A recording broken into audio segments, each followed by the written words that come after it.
Bismillahirrahmanirrahim. Alhamdulillah wassalatu wassalamu ala Rasulillah wa ala alihi wa sahbihi wa mawalah. Amma ba'd. Wa aqulu subhanaka la ilma lana illa ma 'allamtana innaka antal alimul hakim. Allahumma rabbi shrah li sadri wa yassir li amri wahlul 'uqdatam min lisani yafqahu qawli waj'al li waziran min ahli wa hadi qalbi wa sadd lisan bi jahi nabi Muhammad sallallahu alaihi wasallam. Puji syukur kehadirat Allah Subhanahu wa taala, ini malam kita berkumpul dan alhamdulillah mudah-mudahan iftitah ini malam menjadikan kita istiqomah di dalam membaca maulid dan membaca salawat kepada baginda Nabi Muhammad sallallahu alaihi wasallam, dan mudah-mudahan apa juga hajat kita dikabulkan Allah Subhanahu wa taala. Al-muhtaram wal mukarram, ayahanda kita berataan para habaib, alhamdulillah hadir bersama kita Habib Saleh bin Hamid Al-Khairit, juga Habib Zainal Al-Habsyi, ayahanda kita Habib Ahmad Rafiq Al-Qadri bersama keluarga beliau, adik-adik beliau, dan guru kita alhamdulillah Habib Muhammad bin Muhdar Al-Attas dan Habib Ghalib bin Mustafa Al-Aidarus, juga Habib Ahmad Al-Habsyi, dan yang lain yang tidak mengurangi rasa hormat ulun kepada semua anak cucu baginda Nabi Muhammad SAW. Mudah-mudahan hati kita benar-benar dicintakan Allah Subhanahu wa taala.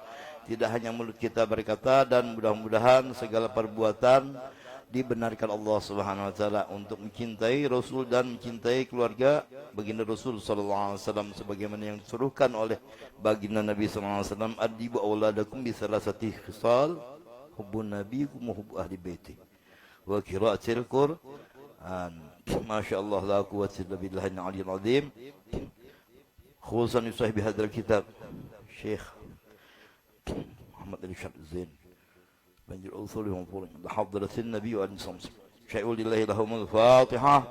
Bismillahirrahmanirrahim. Alhamdulillahi rabbil alamin arrahmanir rahim maliki yaumiddin iyyaka na'budu wa iyyaka nasta'in shiratal mustaqim shiratal ladzina an'amta 'alaihim ghairil maghdubi 'alaihim waladdallin amin.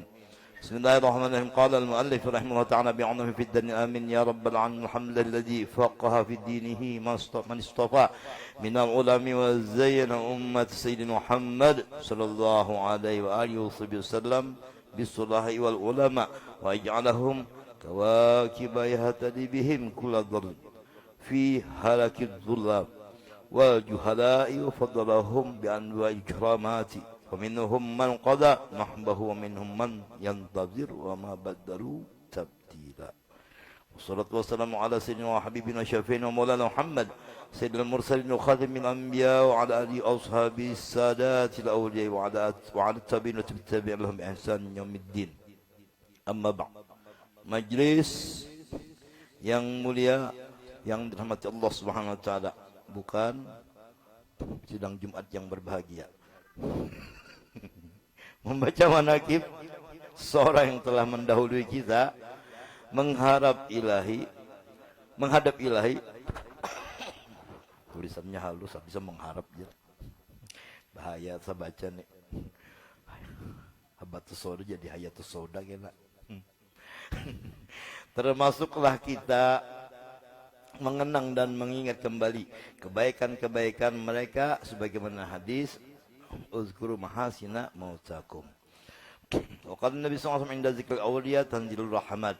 Artinya ketika dibaca hikayat awliya itu diturunkan Allah beberapa rahmat atas orang yang membaca dan orang yang hadir mendengarkannya. Ringkas cerita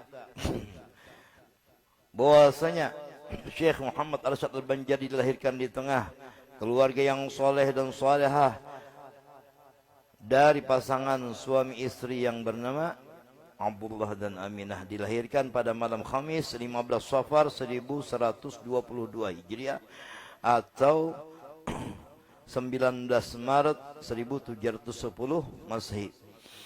Pukul 3 dini hari di suatu kampung yang bernama Lugabang. Pukul 3 dini hari ini, ingat ayahanda kita pada hari ini meninggal dunia. Subuh tadi jam 3 lebih, jam 3 lewat. Dan siang tadi kita bersama-sama mengantarkan jenazah beliau. Jadi mungkin suatu saat kita yang diantar. Mudah-mudahan ini jadi pelajaran bagi kita dan mudah-mudahan orang tua kita yang sudah mendahului kita dikumpulkan Allah bersama orang-orang saleh. Amin. Amin ya rabbal alamin. Amin ya rabbal alamin.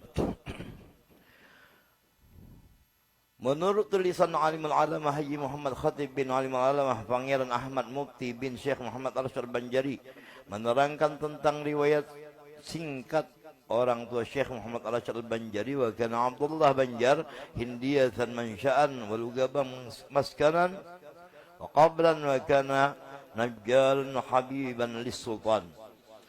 Dalam tulisan tersebut di atas jelas bahwa Abdullah orang tua Syekh Muhammad Arsyad bukan asli orang Banjar. Beliau datang dari Hindi dan menetap tinggal di Lugabang sampai akhir hayat beliau dan mempunyai keahlian dalam seni ukir kayu dan beliau termasuk orang yang dikasihi sultan pada masanya. Dalam usia balita, sifat-sifat Syekh Muhammad Arsyad dan keistimewaan serta kecerdasan sudah tampak dan melebihi teman-teman sebaya beliau, sehingga sultan pada waktu itu sangat perhatian terhadap beliau dan ingin membawa ke istana untuk tinggal bersama sultan dan belajar kepada guru-guru agama di keraton atau istana. Dalam usia lebih kurang 7 tahun Syekh Muhammad Arsyad dibawa ke istana atau keraton di Pasayangan. Jadi kalau keraton Pasayangan, kalau orang Guring bermalam di apa namanya tuh hotel penginapan apa Raudatul Husna. Nah itu daerah Kajayakan Dagu Kampayan. Hati-hati di situ ya guru, jangan macam-macam. Kami bahari di Tagor Sidin jangan ada yang bedom pondokan, jangan ada yang bedom undak ada reda aja Sidin. Nah itu ulun ingati aban, ingati banar gitu apa mulai itu ampih bedom, kedua lagi mengikuti kartu dom. Takutan ku pindah kada berkat mengaji. Jadi abah guru sekumpul memadahkan, jadi kurang Darussalam masih mengikuti dom kada dasar kada pasian non sidin kita.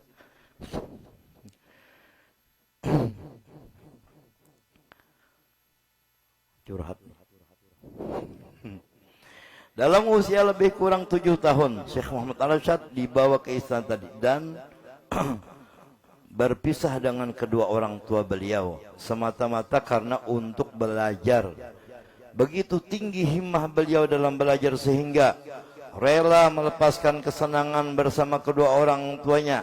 Hal ini tentunya tidak terlepas dari upaya kedua orang tua beliau yang mendoakan sejak beliau dikandung di dalam rahim ibu beliau agar anak yang sedang dikandung menjadi seorang yang alim lagi zahid.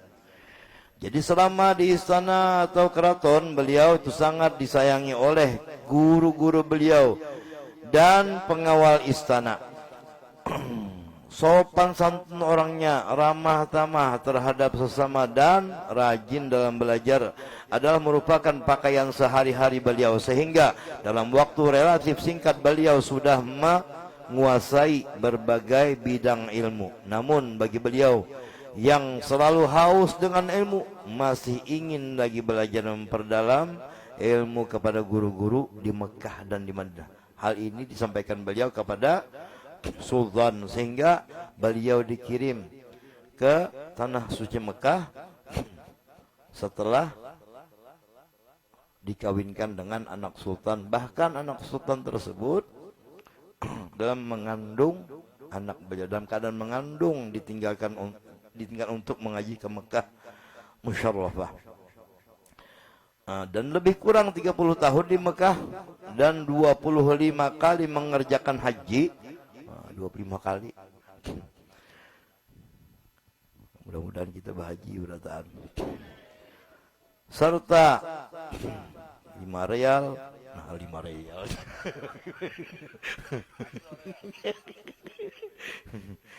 Supaya kadang ngantuk inilah. 35 penilmu yang beliau kuasai dan berbagai ijazah dan sanad ilmu yang diterima langsung dari guru-guru beliau. Banyak guru-guru dan ulama-ulama besar pada masa itu menjadi guru beliau, di antaranya Alimul Alamah Syekh Athaillah di Mekah dan Imam Al-Haramain Al-Mu'allam Syekh Muhammad bin Sulaiman Al-Qurudi di Madinatul Rasul.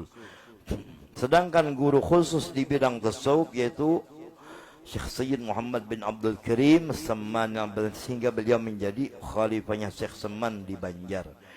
Di antara sahabat beliau yaitu Syekh Abdul Samad Palembang, Syekh Abdul Wahab Bugis dan Syekh Abdul Rahman Misri, dan yang lain. Selama beliau di Mekah maupun di Madinah, kegiatan beliau hanyalah belajar dan ibadah, sehingga jalanan yang beliau ketahui hanyalah jalanan yang menuju ke masjid dan ke rumah guru beliau. Jadi kada tahu tepian, kada tahu. Apalagi kafe, boleh kan singgah di kafe, minuman, bekesahan, subuh melandau. Jadi sembahyang subuhnya duhanya pakai kunut. Nah, itu kacau. Ringkas cerita lagi di sini, bosnya beliau setelah alim pulang ke Banjar dan menyebarkan ilmu agama sampai anak cucu beliau menjadi orang-orang yang alim. Kemudian diutuslah anak cucu beliau itu seperti Syekh Haji Abu Naim bin Syekh Muhammad Al-Rasyad, beliau kirim ke negara, dan Mufti Jamaluddin yang ada di Madapura dikirim ke Marabahan, melahirkan Syekh Abdul Samad di Marabahan. Kemudian Mufti Haji Ahmad Haji Abdul Latif, ipar Syekh Muhammad Al-Rasyad itu atau adik Tuan Guat, istri Syekh Muhammad Al-Rasyad, dikirim ke Brunei Darussalam, beranak cucu di situ. Dan Syekh Abu Talhah bin Mufti Muhammad As'ad itu dikirim ke Tenggarong. Jadi dikirim kemana-mana, diutus ke Berau Syekh Ali Junaid. Jadi waktu kemarin ke Berau ziarah, ada salah satu daripada cucunya Syekh Ali Junaid, anak dari nama beliau guru Kaprawi. Nah, itu pernah abah guru waktu ke situ ujar sidin, orang-orang Berau kalau hendak datang ke Matapura atau ke sekumpul beizin dulu ke Syekh Ali Junaid, kalau kada kurang berkah. Artinya kalau kita orang Samarinda katang garong, berarti sesuai aja dengan suruhan waqtul buyut min abwabiha. Anak cucu baginda Nabi SAW, ana Madinatul Alim wa aliyu babuha. Mangkat datunya maka lewat cucunya, jangan langsung. Tapi kalau yang masih hidup perlu juga izin. Kayak misalnya kisah dari ayahanda sudah meninggal, beliau Allah yarham, mudah-mudahan Allah luaskan kubur dan Allah berikan rahmat yang banyak kepada Abah Abbas. Waktu berkisah, aku jadi dari Bangil ke Martapura langsung mendatangi guru. Nah, mendatangi guru, kemudian beliau buka pintu, ditanya aku jadi, sudahkah ke tempat yang tua? Belum, kesana dulu, ditutupi pintu. Nah, jadi beradab. Ini kita langsung mendatangi wali-wali, orang tua kada diziarahi. Nah, ini bahaya. Wa qad rabbuka alla ta'budu illa iyyah wa bil walidaini ihsana. Orang tua dulu. Kalau kada dibukai wali, lawang atau pintu kada dibukakan pintu. Jadi biizin mesti kita temui dulu yang sepuh atau minta keberkahan dengan orang-orang yang mesti dapat wasilah. Seperti misalnya kalau kita yang pegang tarikat Semeniyah hendak ke Madinah, dalam manaqib Syekh Semen itu barang siapa ziarah ke makam baginda Nabi SAW tidak minta izin dengan Syekh Semen, maka ziarahnya sah pada zahirnya dan batal pada batinnya. Jadi ada orang-orang amunnya anak cucu pang, ya tadi sudah ada tulisannya. Waktu buyut min abwabiha. Ada turuk spesial, ada syarikat yang khususiyah kepada mereka. Karena kalau kita turuti. Tapi mudah-mudahan kita dapat berkah dari Pak anak cucu baginda Nabi Muhammad SAW. Apalagi ini malam berkumpul kita banyak alhamdulillah, dan mudah-mudahan apa jua hajat dikabulkan Allah, terutama yang membantu ini majlis.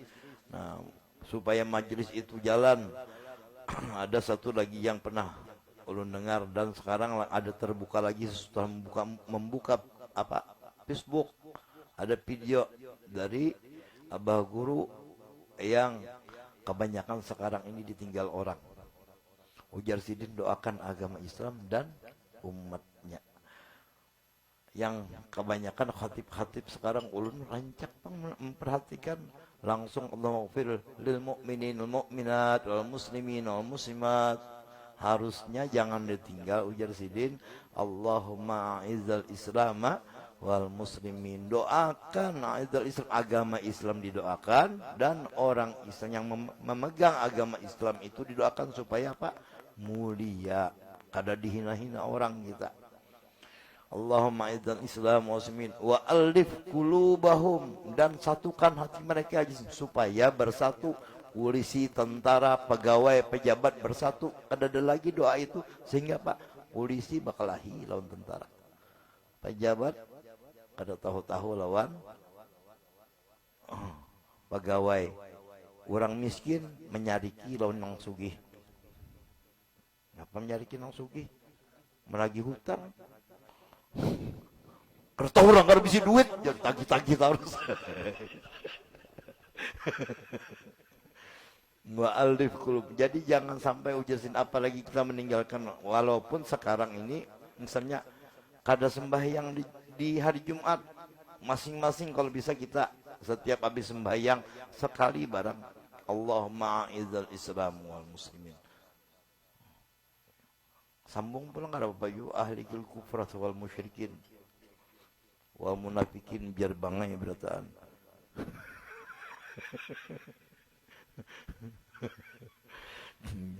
Yang penting banget di sini, wa alif qulubahum, satukan hati mereka, satukan hati mereka. Jadi majelis jalan, pejabat lawan pengusaha bersatu. Ini gak ada duit pejabat dipakai ya, pengusaha yang alih highway ini sudah. Mudah-mudahan hati kita disatukan Allah Subhanahu wa taala, dan mudah-mudahan apa yang disampaikan guru kita dapat kita ambil manfaat kepada kita, keluarga kita, dan mudah-mudahan mengalir berkah untuk orang tua kita. Amin. Amin ya rabbal alamin. Ampun, maaf, minta hal min farada bila ada kesalahan kekhilafan dalam membaca manaqib ini atau ada perkataan yang kurang pantas, mungkinnya sudi dimaafkan. Masyaallah la quwwata illa billahil aliyil azim.